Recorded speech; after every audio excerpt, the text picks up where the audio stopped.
Okay, we are live now.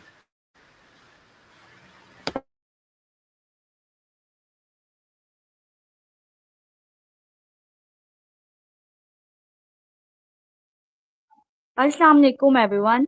This is Fatika Umar who is serving as the moderator for today's webinar. I hope you all are doing very well.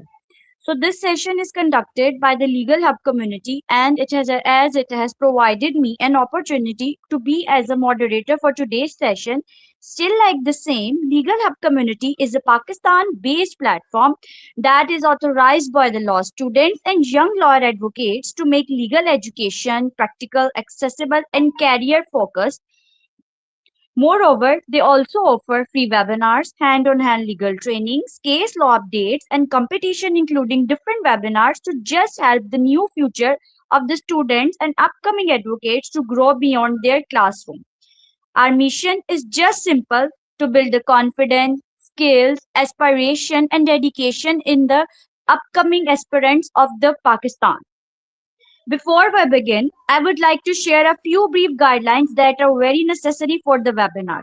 So all the participants, you are just requested to remain muted throughout the session to avoid any sort of disturbance. Moreover, if you have any question, please note it down during the webinar and feel free to ask after the speaker or host have completed on their introductions. Moreover, you can write them in the chat box. We will be addressing them during the question answer segment after the end. Just a quick note for all the participants that you will be only awarded with the certificates if you will be pointing out with the attendance, and attendance will be shared just before 15 minutes to submit the 15 minutes before at the end. Late submission won't be acceptable and certificates won't be issued in that case. Moreover, let me now provide you a speaker introduction. I really have a privilege to introduce our esteemed guest speaker,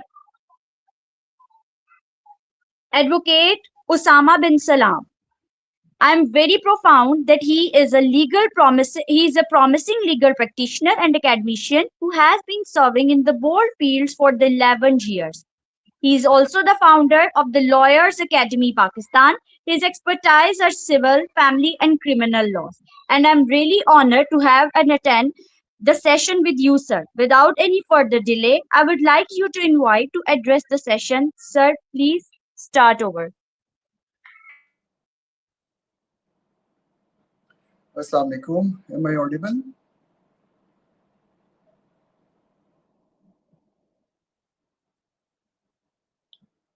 Assalamu alaikum.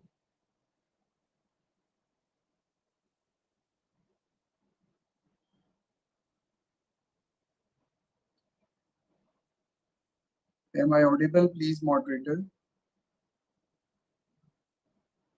Yes, sir, you are audible. You can continue it. Okay. Assalamu alaikum and welcome all of you. आज हमारा session है custody loss के ऊपर, that is practicals, procedures और इसके अलावा जो भी हमारे जजमेंट्स या जो भी हमारा भी आप कह सकते हैं कि एक लीगली जो भी हमारे पास चीज़ें अवेलेबल हैं from practical point of view.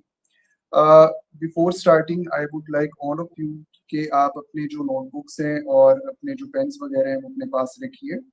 We will go step by step. First of all we need to understand कि कस्टडी लॉ क्या है या पाकिस्तान में कस्टडी लॉस क्या है. एक क्वेश्चन हमें हमेशा आता है कि जैसे ऑल ओवर द वर्ल्ड या जैसे हम लोग मूवीज में देखते हैं कि भाई चाइल्ड अडॉप्ट किया जा रहा है, तो हमारे यहाँ एडॉप्शन के हवाले से कोई स्पेसिफिक लॉ, कोई स्पेसिफिक लिटिगेशन नहीं है, बल्कि हमारे यहाँ कस्टडी चलती है. अब सबसे पहले जो लॉ हम इंट्रोड्यूस करेंगे वो है guardians and wards act of 1890, जो कि हमें बेसिक कॉन्सेप्ट देता है गार्डियनशिप का और इसके अलावा कस्टडी का. अब इनके अंदर भी डिफरेंस है, एक ये चीज आपने नोट करनी है. और सेकेंडली आपने ये देखना है कि सब्सटेंटिव लॉ और प्रोसीजरल लॉ हमारे कंट्री में, पाकिस्तान में क्या है. जो सब्सटेंटिव एंड प्रोसीजरल लॉ पहले था before the commencement of family courts act 1964, that was purely guardians and wards act 1890.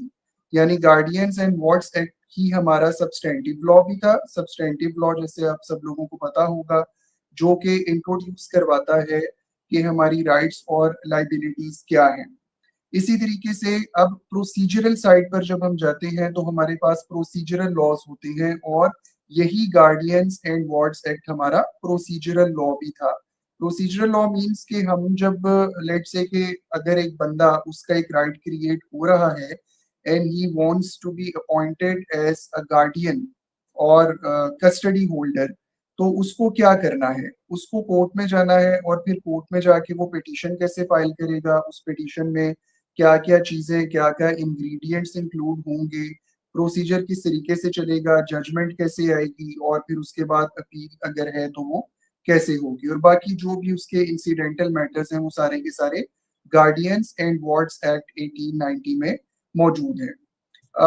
अब ये कब तक चला? बिफोर 1964। उसके बाद हमारे पास 1964, अब ये भी नोट कर लें, west Pakistan family courts act 1964 हमारे पास आया, जो कि सब्सीक्वेंट इन टाइम है। ठीक है, और जब कोई भी नया लॉ आएगा तो ऑटोमेटिकली जो पुराना लॉ होगा या उसके अंदर जो प्रोसीजर होगा वो ओवर राइड हो जाएगा। अब प्रैक्टिकली स्पीकिंग हमारे पास गार्डियन कोर्ट्स अलग नहीं है। I am repeating my self, guardian courts अलग नहीं है पाकिस्तान में, बल्कि क्या है कि जो फैमिली कोर्ट्स हैं उन्हीं के पास पावर्स हैं गार्डियन अपॉइंट करने की, गार्डियन रिमूव करने की, और सारे जितने भी केसेस हैं, जितनी भी एप्लीकेशंस हैं under the guardians and wards act 1890, वो सारे के सारे हमारे जो फैमिली जजेस हैं वो एंटरटेन करते हैं। अब इसमें जब हम पिटीशन फाइल करते हैं तो इसमें सिर्फ टाइटल चेंज हो जाएगा। यानी जब आप एक फैमिली केस फाइल करेंगे, फैमिली केस मींस के जो अगर कोई भी खातून है वो खुला क्लेम करती है, या फिर वो मेंटेनेंस के लिए सूट फाइल करती है अपना या अपने बच्चों का, या कोई और रिकवरी ऑफ डॉवर है, डॉरी आर्टिकल्स है, तो उसमें क्या लिखते हैं? Before the court of family जज। ठीक है, तो यहाँ पर लिखते हैं मिस्टर एबीसी। मैं एक पिटीशन आपके साथ शेयर भी कर दूंगा, तो उसमें क्या लिखा होता है कि in before the learned family जज, ठीक है, या जज फैमिली कोर्ट, जो प्रॉपर इसका टाइटल लॉ में मौजूद है वो है जज फैमिली कोर्ट। ठीक है, अब जब आप कोई फैमिली केस फाइल करेंगे तो वो बिफोर द जज फैमिली कोर्ट होगा, और इसी तरीके से जब आप कोई गार्डियन पिटीशन फाइल करेंगे तो बिफोर द गार्डियन जज। अब पॉइंट टू अंडरस्टैंड ये है कि वो जज एक ही होगा। फॉर एग्जाम्पल अगर mister Excuse me, sir. ABC को, yes, I just apologize you to just interpret for the instance, but can you be just bilingual because we also have some global students and they are asking for your existence. They are unable to understand. So kindly, can you? Okay, I will try to. Thank you so so much. Okay, so I was talking about that there is a single person who is appointed as a judge, but we have different jurisdictions for that particular person. For example, if person ABC is appointed as a judge, now he will be dealing both kind of suits, a family suit and a guardian petition. For example, if a person goes to the court and by taking a family suit, for example, recovery of dowry articles or dower or dissolution of marriage, then the title would be the judge family court. And the same person, the same woman, if she wants to apply for a guardianship, then the title would be changed and that would be a guardian judge. So that was my whole point. Okay, now coming towards the provisions of Family Courts Act and Guardian and Wards Act 1890, they are to be read both in conjunction. इनको हमेशा हम एक साथ ही पढ़ेंगे. They are not separate, but they have to be read in conjunction, in conformity with each other. And both the provisions are to be applied while we are dealing with the family cases or the guardian cases. Okay, so now we will talk about the court's procedure. For example, if a person goes to the court, or if a person decides that he has to file a case, and then he will be coming to you or she will be coming to you for the legal advice, and then what would you tell to those clients? So I'm just directly coming to that point.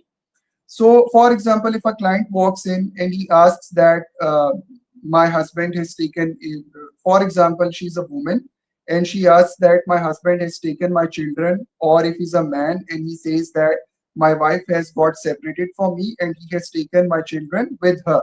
So what would you be doing? So first of all, there is a clear distinction between custody and guardianship.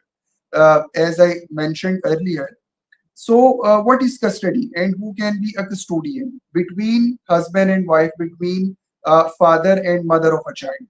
So, father of a child will always be looking for the custody and not the guardianship. That is a very important point to note. Kindly note it down. Why? Because father is the natural guardian. It is provided in the law and as well as it is provided in the Sharia, the Islamic law.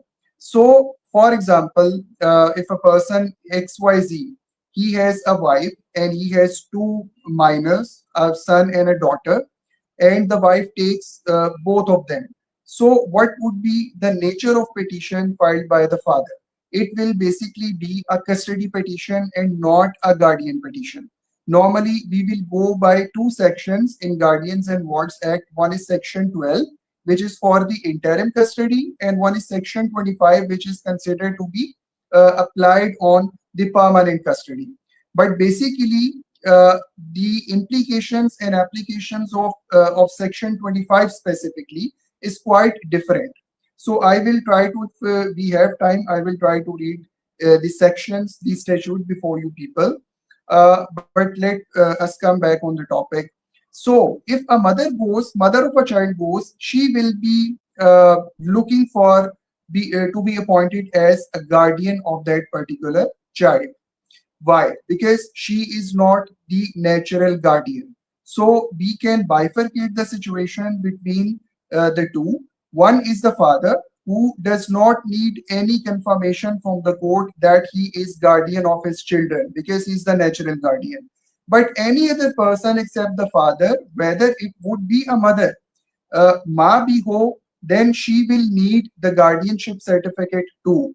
For example, if the parents want to take some child abroad, out of Pakistan, now if the father wants to take, he does not need anything. He does not need any confirmation or authority from the court or from any other authority. He can just go to the passport office, he can make passport, he can make anything.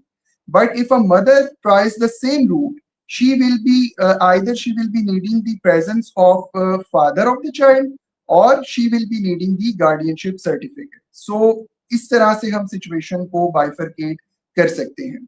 Okay, so custody ho ya guardianship ho, whether it be custody or the guardianship, we have to follow the same route, the same petition, the same courts, the same procedure. So what is that procedure? So for example, if a mother comes and she says that her husband has taken her children, or the father comes, he says that he has taken, the mother has taken the children. So first thing you need to know is what would be the forum, what would be the proper forum you will be going to. So that will be senior civil judge, jurisdiction of senior civil judge. Please note it down. It might sound a bit different, but let me take you there. Whenever you go to district courts, whenever you go to kacheharis, there is an authority. There are basically two authorities for the filing. One authority would be senior civil judge / judge family court.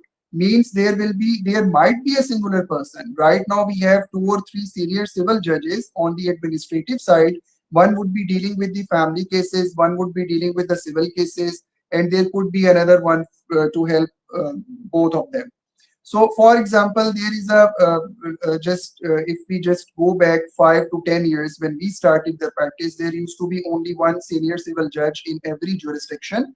So, you will prepare the petition, you will prepare the file, and you will go to file that very petition. The contents of the petition I will be talking about after that. So, suppose that you have prepared the file and now you are going to file that very petition or application. So, that will be a senior civil judge. You will go to the senior civil judge. There will be an institution branch and you will just present your file and your case will be marked as a family case, family or guardian case. They both are categorized as the same case. So after the filing, you will be assigned a judge. You will go to that institution branch to get the information where, as a lawyer, I have to present myself to attend my case. So they will be telling you the name of the judge, that very institution branch. Then you would go to the court. You will be making preliminary arguments, just to tell what is your case, what are the facts of the case, who is applying for the guardianship, who is applying for the custody, how many minors or children are there, what are their ages, and things like that. Just normal things, normal procedure. Okay. So after making those arguments, you will be given a date for the notices and summons. Now, there is another point to note. In normal civil cases, in normal civil litigation, only summons or TCS or that will be said to you. They just go and summon the defendant. But here in the family law, in the Family Courts Act 1964, it is clearly written that all the modes of summoning, summon means to call someone, bulana kisi ko. So all the modes for summoning will be exhausted at once. So in the family cases, you will be asked to send summons by post, by registered acknowledgement due, by TCS, by WhatsApp. In the recent times, WhatsApp is also used, and by the proclamation in newspaper. In Urdu, we call it akhbar ishtihar. Some of you might have observed that. So after that, you will be summoning the respondent. Here, the parties all are called petitioner and respondent. The person who is going to the court, who is applying to the court, he will be called as applicant or petitioner. He will not be called as plaintiff. And the person you are coming against, you are summoning to, he would be called as respondent. So these are the proper terminologies for law students or for litigants or for lawyers. Okay. So let's suppose the respondent has come. Now he will be filing his written statement. Written statement is the proper terminology. It is not written reply. It is not reply to the application. It will be called as written statement. Just note it down. Note down this word. Now the collectively petition or application or the written statement, they are collectively called, written reply, they are collectively called pleadings. Now the pleadings have been completed before the court. Now the issues would be framed. So what is the issue in a case? The issues are applicable in civil cases as well as in family cases. So what is the issue? I will try to share some, the proper case file or the order sheet. So issue is anything where one party alleges and the other party denies. For example, person ABC is the husband and he goes to the court to take custody of his children. He will be making some points. These points could be that the welfare of the minor, which is of paramount importance. I will be coming to that. The welfare of the minor resides with the father. Father has more earning than the mother. Father has more comfortable environment.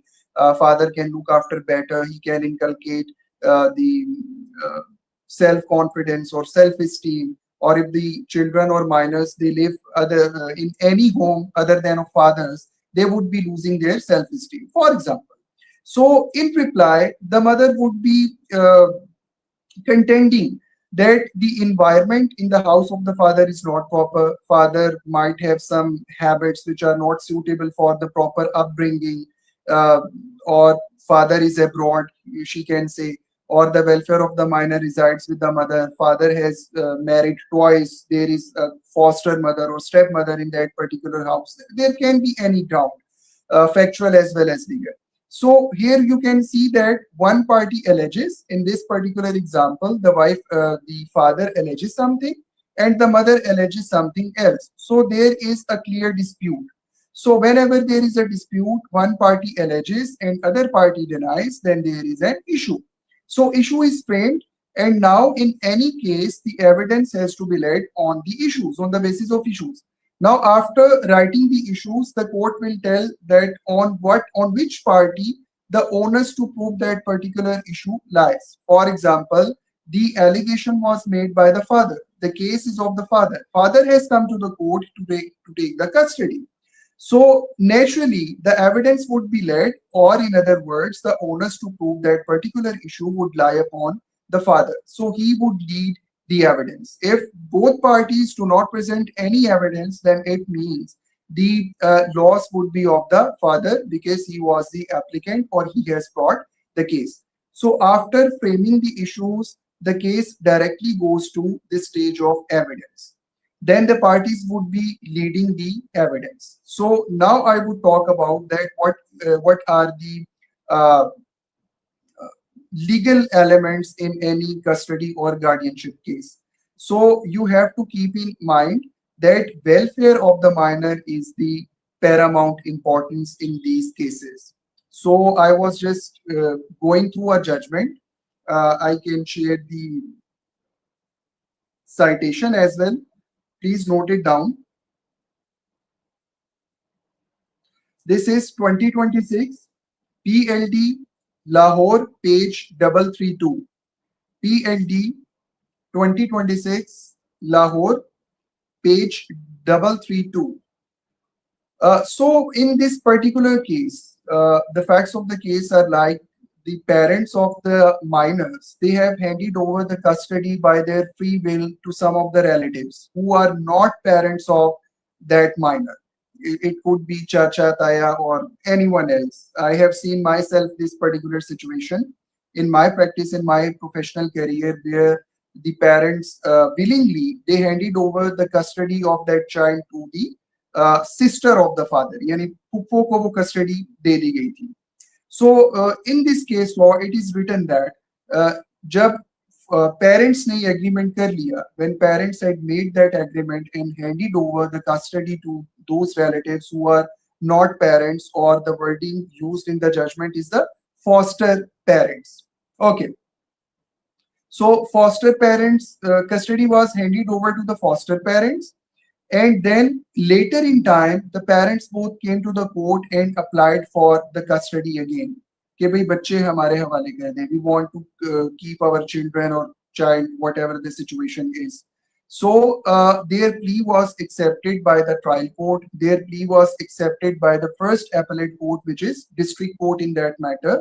But then High Court intervened in the jurisdiction and they said that there is an intelligent opinion of the child as well, because he was a grown up boy, so he could give his opinion in the open court. That is also, there might be a question in your minds that whether the child's consent is taken or not. In some cases it is taken, in some cases it is not. For example, if the children are of very tender age, like 3 or 4 years old, we have seen it practically many a times that the child wants to live with one parent, for example the father. But if a willing mother is willing that she wants to take the custody of the child, then the courts would normally allow that the custody of the child would go to the willing mother. So coming back to this particular case, so here the court issued the decision that the custody would lie with the foster parents. So why? That is a simple question. Parents are alive, they want to take the custody of the children or child, but the child wants to go to his foster parents. Why? So there would be many factors, but the paramount importance would be given to the welfare of the minor. So what is welfare of the minor? Welfare of the minor in every sense, in physical sense, in mental sense, in psychological sense. So he would be treated equally, he would be treated comfortably, his education is good, his health is taken care of, all his needs of emotional, physical, psychological natures are taken care of. So these are the factors which courts consider while deciding the custody or guardianship cases. So in this particular case, the custody was handed over back to the foster parents because the welfare of the minor in court's opinion would lie with the foster parents. Sorry. And his opinion was also taken. So that is the thing we normally follow. Okay, now we are talking about the evidence. So what are the factors to disentitle someone from the custody or the guardianship? So first of all, you have to keep in mind whenever any person other than the father would go to the court to claim the guardianship, So he has to prove that the father, a live father or a healthy father, is not entitled to take the custody of his children due to this, and that reason. There could be 1,000 reasons for that. So first of all, the mother's cradle is the natural, you can say, home-like place for any child. माँ की गोद जो है वो सबसे ज्यादा comfortable है. The most comfortable thing in the world is the mother's cradle. So that is the simple principle.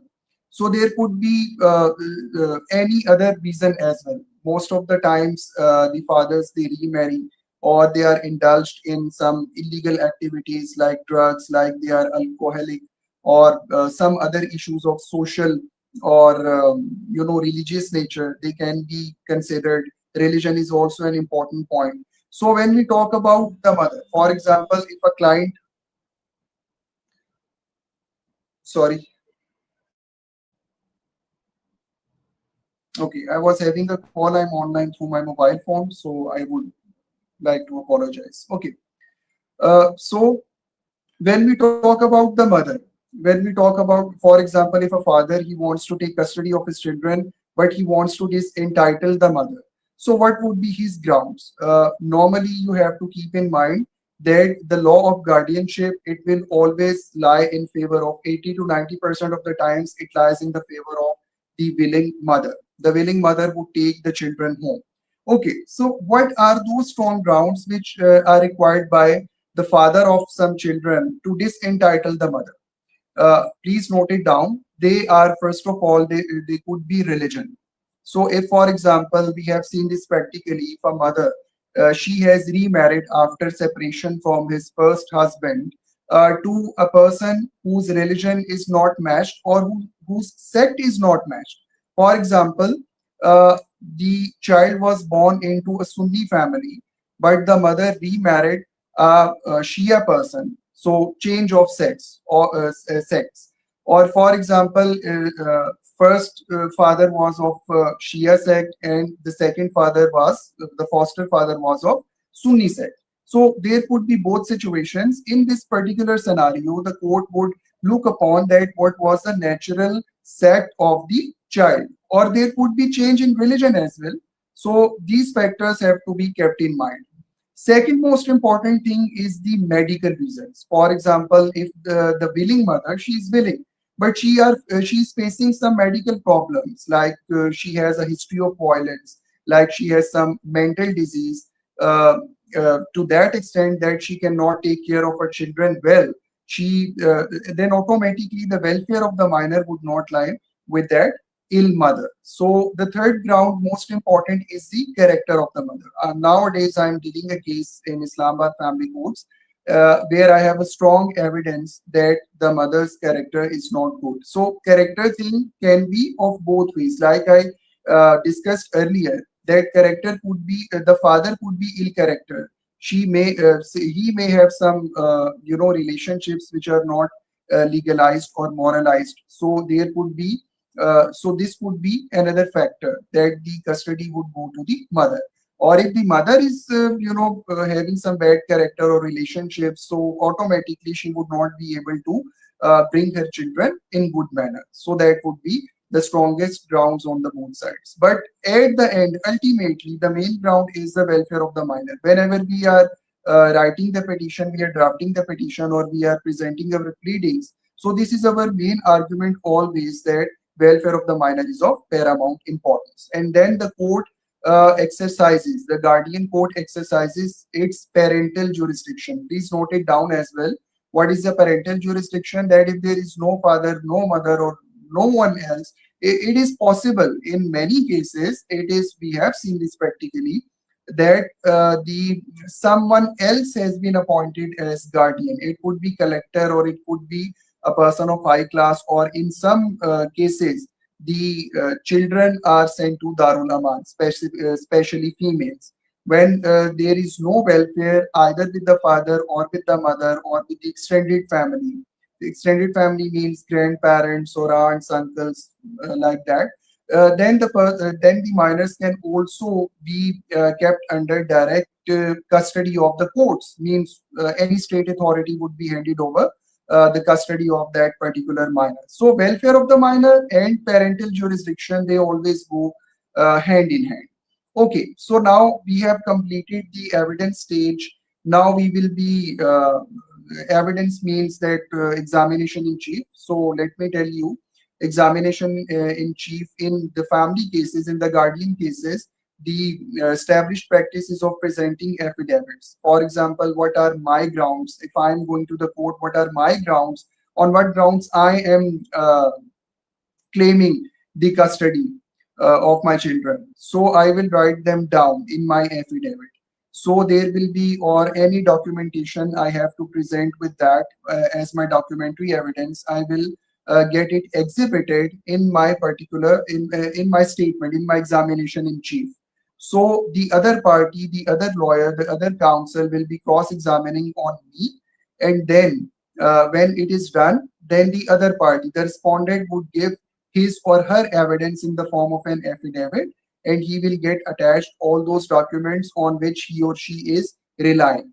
And then I would, or my lawyer would be cross-examining that respondent. So now the evidence stage has been completed. There is nothing left in the case. So the case would directly go to the final arguments. And after final arguments, uh, judgment would follow. So that is the procedure of a normal civil or a guardian case.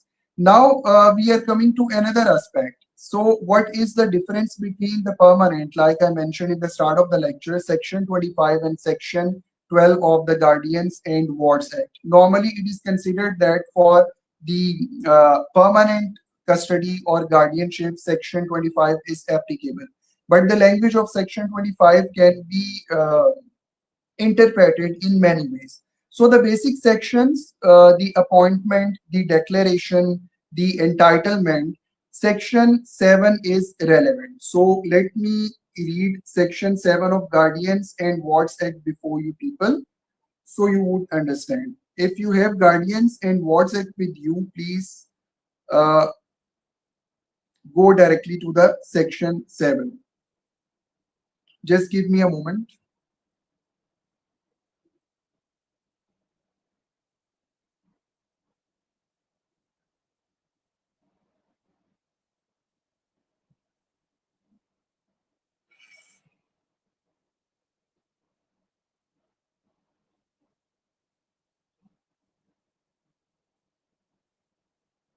Okay, so now I have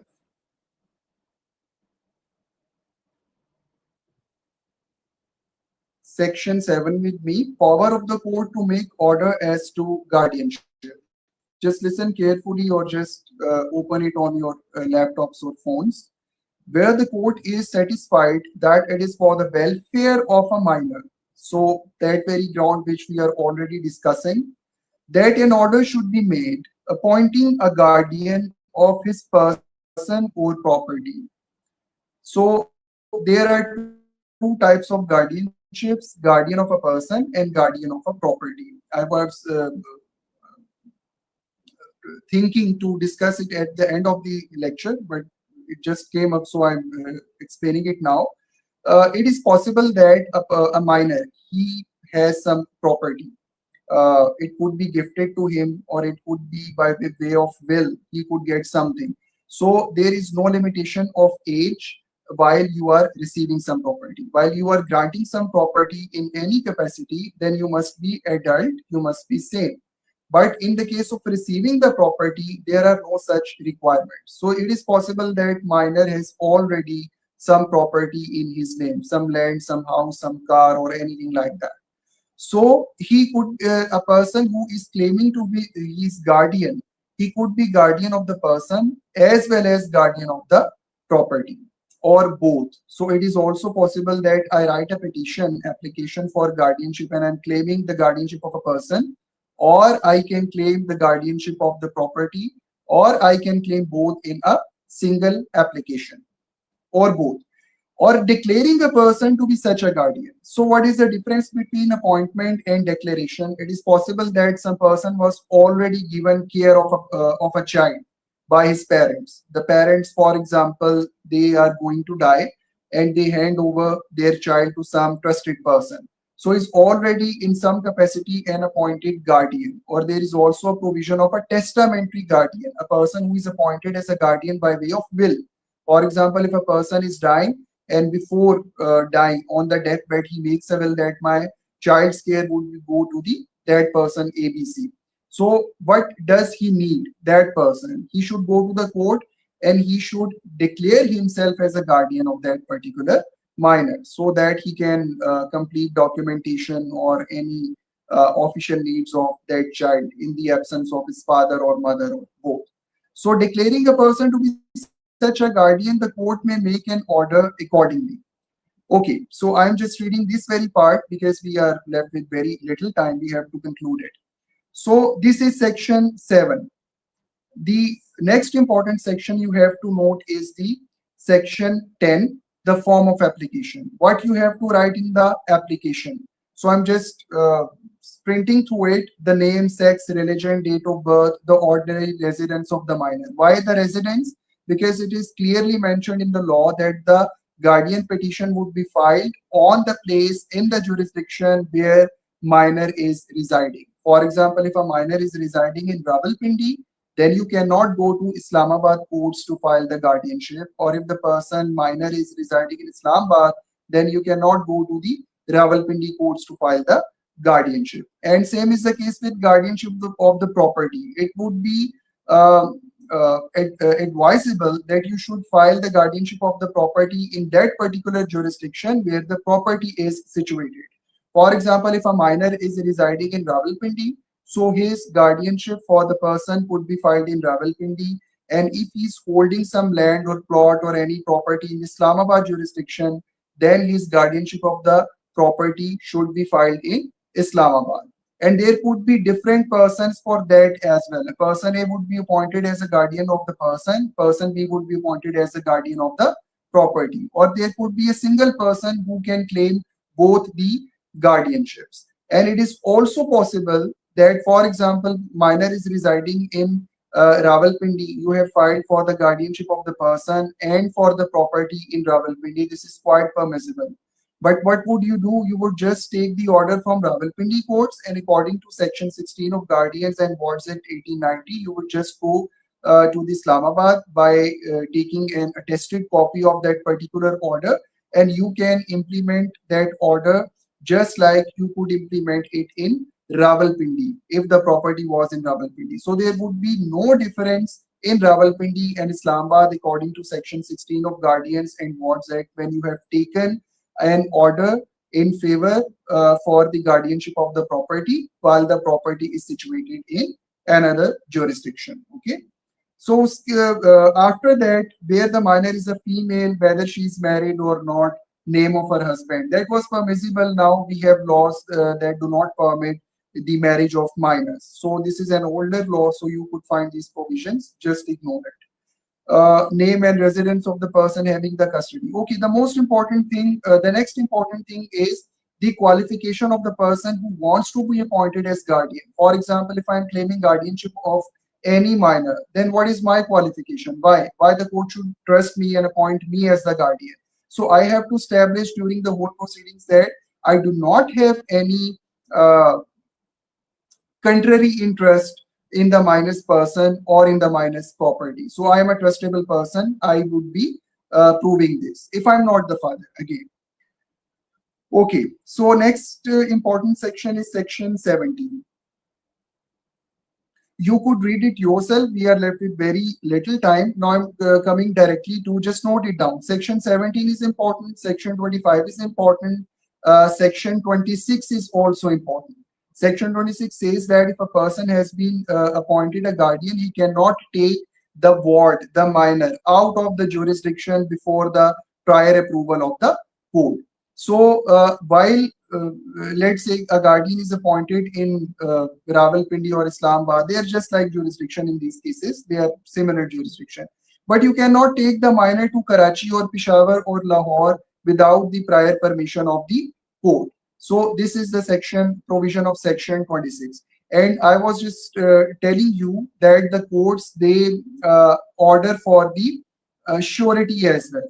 For example, if a person is appointed the guardian of the property and the property is valued at rupees 1 million, for example, then the minimum surety would be given as 1 million by the court. The courts do take the surety that in case of any event, if the guardian does not act in accordance with law or in accordance with his conscience and he wants to destroy or sell the property for his own benefit, then he has already furnished some surety before the court so that the surety would be confiscated and the loss would be made good to that particular minor. So now coming towards section 12, the interim custody, very, very important subject in these like cases. So section 12 talks about the interim custody. Now just come back to the original court procedure. You filed a case of the guardianship. Now there would be two applications. One would be for the permanent custody or guardianship, and the other would be for the interim custody. What is meant by interim? This word you will usually hear in your law books and proceedings. Interim means for the time being. So automatically, like we have a stay application, like we have an injunctive application for an injunctive order in the civil side. So we have an application for interim custody in the guardian cases. So what is that? For example, I am the father and I'm claiming custody of my children. So there would be an application for the permanent custody, and there would be a separate application under section 12 for the interim custody. So what would be my grounds that till the case is concluded, till the decision is arrived, so interim custody during the pendency of the proceedings would should lie with me on this and that ground. So what is the outcome of that very application? Practically speaking, in 99% of the cases, interim custody is not disturbed at all, and especially when this custody lies with the mother. So I was a father in that particular example. I would go to the court, I would file section 12's application for the interim custody, but the court would give me two options. I'm just now being very, very practical. It is also followed practically in courts. So they would ask whether you want to argue that application or whether you want to withdraw that application. So this is an option for the brevity purposes, for saving of the time. The court would say that we are going to dismiss your section 12 application in any case. So we are giving you the option. You just take back, you just withdraw the application while we will chalk out a meeting schedule. Now, this is the most important element in any case, that what is a meeting schedule and how it is made and what routine is to be followed. So during the pendency of the cases, during the pendency of the proceedings, normally the courts allow twice in a month meeting, fortnightly. It is normally the first Saturday and the last Saturday of the month, or it could be second Saturday or fourth Saturday of the month, or it could be first Saturday and third Saturday of the month. So this meeting schedule is issued against section 12's application. This is the first thing I want to inform about. So what is that procedure? There are separate meeting rooms in every court's premises or jurisdictions. Like in Islamabad, we have two divisions. One is east and one is west. So you would go to G10 Islamabad courts, you will be observing that both meeting rooms are quite separate. Similarly, you could go to Pindi courts. There is a separate meeting room in Judicial Complex Rawalpindi. So it has apparently nothing to do with the court's proceedings. For example, I was a father, I have obtained a meeting schedule. It is quite possible that my case is fixed on another day and I'm meeting my children on another day. There would be a caretaker. I would be just attending, I would be marking my attendance on that register so that I was going to meet my children. For example, if the mother does not come up with the children, or she is deliberately withholding the children from meeting me, then I could again go to the court, the same court which has issued the schedule, that the mother is deliberately hiding the children or deliberately stopping them from meeting me so that they might not get familiar with me or anything like that. So I can, but these two matters are apparently separate. Okay, one very, very important thing which is always confuse us being lawyers, that what is the nature of order under Section 12 Guardians and Wards Act 1890? Whether it is interlocutory order, interim order, for example, the court has issued a meeting schedule, whether it is an interim order or it is a final order. Now, this is a very important discussion. You would find judgments on both sides. Some judgments would say that this is an interim order, so it is not appealable. Because in all the guardian cases, any order which has come before the final judgment, it would be treated as an interim or interlocutory order. No appeal or revision is available.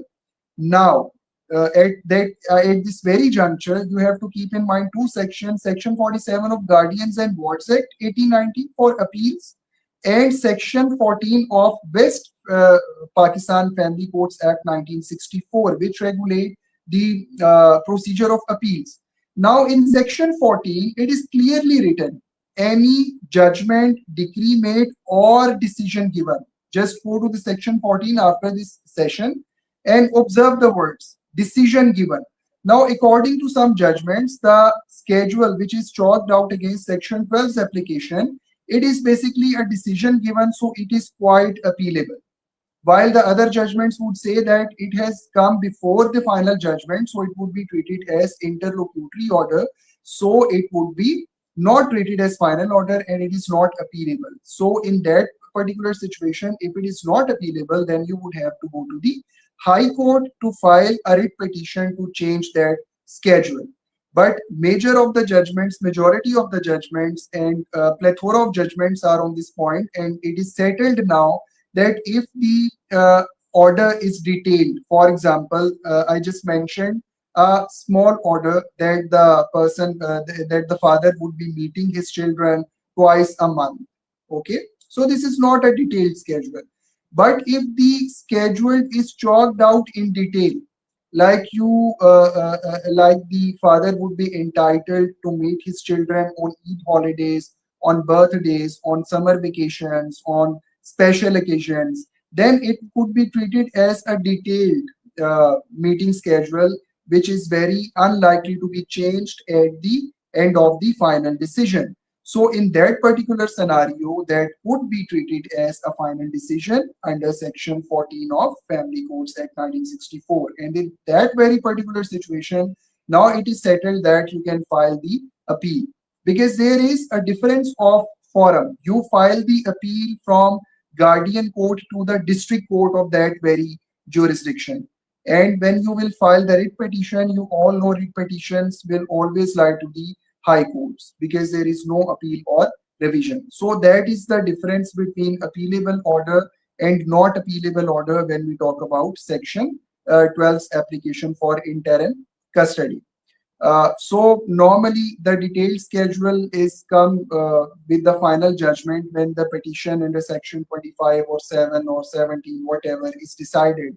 The detailed schedule is also issued. So when you are a lawyer from the father side, you can say that the minimum I would do for you as a lawyer, I would get you a detailed meeting schedule. You can meet your children for life. There is no embargo on that. So that is the thing. So there will be a meeting schedule at the end of the day, which will entitle the father to meet his children and to take his children, because the interim order, I mentioned first, when we are meeting your children twice a month, it is basically or normally in the court's premises, in the meeting rooms. So they won't allow that the father would be meeting outside the court premises, or the father would visit his wife's or ex-wife's house, or he could take children out of the court or anywhere else. It is not permissible.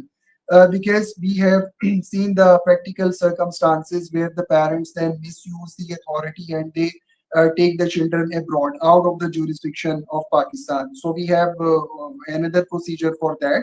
We have signed Hague Convention according to Article 38. We have treaty with some specific countries like UK, USA, Saudi Arabia, UAE, Canada. The normally Pakistanis go. That if a parent just uses the back door and takes the child from the custody of the other parent, and without the court's permission he travels abroad, then then through the Ministry of Law and Justice we can file an application, and our other government authorities like FIA, they would help as well, and they could bring the child back, but that is a very detailed procedure. So that is why the sureties are taken. That is why the parents are not allowed to meet their children outside the court premises. But at the end of the day, the father or the mother, as the case may be, they would get a detailed meeting schedule carved out by the court, where the parent would be entitled to meet his children outside the court. He would entitled to take the child to his home for Eid holidays, for summer vacations, for winter vacations, for birthdays. Everything is possible then. So that was all from my side. I hope that whatever we have discussed, it would have some, learning or gaining or impact on you people. So if you have any questions still left, then you can ask. Thank you so much for your such introducing words, sir. It has been very nice experience to you, and we have plenty of questions shared by many participants, and moreover, the participants who have joined us over the live. Kindly, please also share your questions. We'll be asking them side by side. So the first question I'll ask you by someone is sir that how do Pakistani courts balance custody rights with the welfare and best interest of the child? Maybe I'm audible and accurate to you, sir. I think I have already answered this very question, but I would just like to re-emphasize. They balance by all the factors. They balance it by the education. For example, if a child is getting proper education, uh, like if he stays in the father's home or house, the father would be at job. He basically would not be there to take care. So there will be other members of the family of the father. It could be a grandmother. It could be his sister or any other person. So in that particular scenario, how would the court balance? The court would think that okay, the mother is not earning too much. The mother might not be able to afford all the things that child needs, but the child also needs some mental care, some psychological care. So he would be deprived of the mother's love. So in that particular scenario, mother would be available 24 hours for her child, but the father would not be able to attend his child 24 hours. So that is why from moment to moment care, the courts are generally in favor of the mothers to have the custody. So there are many other factors as well. You can just pick and choose by the given circumstances, set of circumstances in that scenario. Uh, Please, the next next one I question. would, yes, sir. The next one I would proceed is that what practical challenges do the advocates, such as the lawyers, commonly face while handling the child custody cases in Pakistan? Maybe some were not present at that moment, but sir, you will be explaining. So continue. Uh, you can gather from my face's expression that what would be my answer like. The family cases are hardest to, just digest. I was discussing the other day with one of my colleagues that this is the hardest thing we face on day-to-day basis. This is very practical and positive step that the family courts have been separated in Islamabad jurisdiction.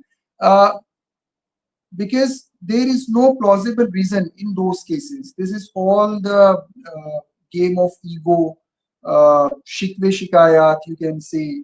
There is nothing plausible as a lawyer you can do. Because in that particular situation, when someone is driven by emotions, you cannot talk to them logically. So, being lawyer, what is our job? We have to talk logic, we have to talk facts, we have to talk law. But you would, as a lawyer in family cases, you must be a sociologist as well. You must be a psychologist as well. You must be a doctor as well. You must be a brother as well. You must be many things among the lawyer. The lawyer's role is left far behind in certain circumstances. So these are the practical challenges. We face clients, the litigants. They are shouting at each other. We see the children, they are weeping by their behavior. The other day in Rawalpindi courts, just 2 or 3 months ago, So I observed a very strange incident. The child was playing with the ball, and the normally judges allow because they already know that children are going through very tough phases of their life. Their parents are separated. So he threw the ball in the air, and then it struck one of my associates. So I had no problem. Okay, he was just a child, but the parties they started quarreling each other by citing a chance to quarrel by making a mountain out of molehill. The other party's lawyers, they were just at daggers drawn in that particular situation. So that is the thing. We face many challenges being lawyers. So at legal side, we are very strong. We know the case. But at factual sides or at emotional sides, we are very weak at times. Please, next question. Thank you so much, sir. So the next one is that if a woman has taken herself khula from the husband and yet she is the mother of a children, so has she lose her right of custody for the child or not? No, actually, no. The law is very much in favor of a willing mother, as I have discussed earlier. I just drew some judgment on this very subject as well. Uh, right now, it's difficult to find. My laptop is just stuck. This is not the ground. This is not the mere ground. For example, if a mother has remarried, then it would not be taken as a sole ground for the custody to be handed over to the father. Whether she has remarried, and in 80 to 90% of the cases, in this particular scenario as well, the custody of the child would go to the mother, and especially if she's a female. There is a ground which is normally used for the female's custody, that the mother has now remarried, and now the husband, the second husband of the mother of that female child, will be treated as na mahram. So even in this particular scenario, you would observe many judgments are there which are already in the favor of mother in that particular scenario as well. So as I discussed earlier, the main three grounds to deprive a willing mother from the custody are religion, medical reasons, and character assassination or character. If the mother is morally corrupt, then she could be deprived from the custody. Apart from that, all other grounds they normally don't go in favor of the willing husband or father of the child. So, sir, there's another one that if is sorry for the inconvenience at that. Can a father get custody when the child wants to live with his mother? Means if he has an appreciation towards the custody with the mother, can a father make it Hmm. deliberately towards himself? Uh, it depends on the age. Like I said earlier, I have about 6 months ago, I faced a case where the mother was having some medical issues, and she herself left the child for another man. But eventually, the court was of the view that if she is at this point of time a willing mother, and the child age was just 3 or 4 years old, so at this point of time, the child needed the catering of the mother. The courts think that at this particular age, the child does not know about these things, these character things or moral things, or but at the end, his body needs and his mind needs the care of the mother, the cradle of the mother. But if the situation is modified to a person who is not of the tender age, who is adult, some grown up boy or girl of 12 years, 13 years, 14 years old, and at this particular point of time, the children are very mature and premature from their age. They are too mature for their ages. So in that particular scenario, their consent could be taken. So kindly repeat the question again if I have left something out of it.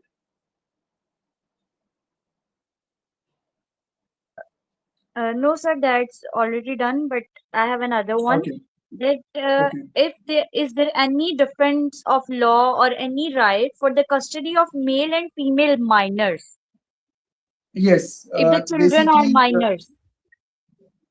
yes, definitely. Our law does not explicitly states the different grounds, but our Islamic law, the Muhammadan law, the Sharia comes into play, and our Guardians and Wards Act and Family Courts Act and courts, higher courts, even the apex court, federal, constitutional, or supreme court, they also consider this thing. So the rules are very simple. If this is a boy, the custody would lie with the mother till he is 7 years of age. That is the threshold given to the in the law. So after 7 years of age, due to specifically physical changes, the custody should go to the father because he can talk to the boy openly and he can teach him things which the mothers can't in that specific due to physical challenges and things like that. And same is the case with the female. If it is a female, then there is a major 90 to 95% chance in any set of circumstances which I discussed earlier, whether it be character or anything like that. The custody would normally go to the mother because of the physical challenges or physical structure of a female. The things which she's facing while she's growing up, that could be that she could share with her mother comfortably instead of her father. So that is the age, criteria. But in the practical, we do not see many cases where a child of 7 years of age he would go automatically to the father, or the girl of age of tender age would automatically go to the father. So at the end, welfare of the minor is the paramount concept in this piece of law. Next question. Yes, sir. After divorce, in whose name will the children's BAME form be made?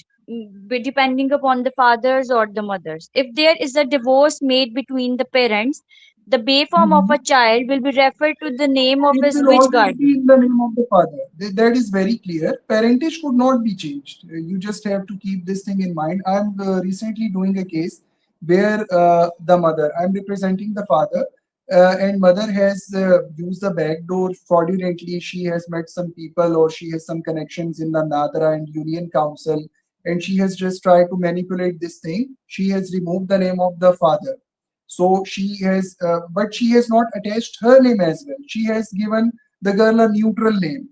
ठीक है, जिसको पढ़कर parent का father का पता ही नहीं चल सकता, a thing like that. So these things are going, but you cannot deprive a child from his father's name. They cannot automatically change. If you have very strong reason, which is very very unlikely, then you can change, or you can change parentage or things like that. Otherwise, the father's name that cannot be changed. It is intact in the Nadra record. It is intact with the family number, Khandan number, this and that. So that is very difficult to change, and it is unlikely, and it is not followed practically. Whether she has remarried 2 times, 3 times, so the child would take his father's name always. Next. Okay, sir. A question similar to the last one, but there isn't a difference that does a mother's second marriage automatically end her right to the custody of her child from the previous husband? No. Again, the same answer I would be giving, that the welfare of the minor is of paramount importance. So, remarriage is not an automatic ground of deprivation. For example, if the father has remarried, it would not be an automatic ground for his deprivation of the custody. If the mother has remarried, it would not be an automatic ground for the.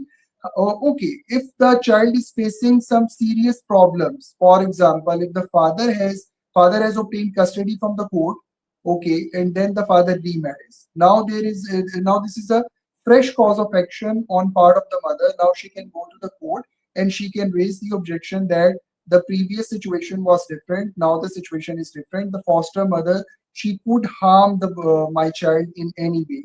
She would not have a natural mother's love for my child, which I have. So that could not be an automatic. If this factor comes to play, then that would be a separate ground for the handing over custody to the other parent. But there are no automatic grounds, never. Welfare of the minor, again. Uh, Next. I guess so. There's only the last one we are appearing on the screen, sir. Does the age and the gender of the child significantly affect the custody decisions? If so, then how? And I guess it is the last one from the side. It is already answered. I think some people have joined me late. Again, age and gender. I have just given the answer multiple times that if the child has grown up, like 10 plus, 12 plus, 14 plus, then the courts do take opinions. We have seen this practically in Supreme Courts, in High Courts, and trial courts, that their opinion is considered. You are talking about age. If they are grown up, their opinion is considered. And again, if it is a male and he is a grown up, then the custody should go to the father due to the physical changes. And it is a female, a grown up female, then the custody should go to the mother due to physical changes. So this was the question, age and gender. So that's it. If they are of tender age, if they are of tender age, like 4 or 5, 6 years old, uh, whether it is a male or it is a female, there is a bright chance the custody would go to the mother. Thank you so much, sir. I guess we are done with the all questions, and thank you so much for your time and all the participants, sir. I really appreciate the way you have delivered your speech and your knowledge with such insightful examples, as well as concluding it with the examples of the lawyers and the examples of the present world. Thank you so much, and I'm really honored that I was being the moderator for today's session and was allowed to have such a great conversation with you. And I would also at the end thank my all the participants who have joined this webinar for their own learnings. And thank you so much. So I guess we are done. Thank you It so was much, the legal end. community, and thank you so much all the participants for bearing me over 1 hour and 6 minutes now. Thank you so much. It was a pleasure. Thank you.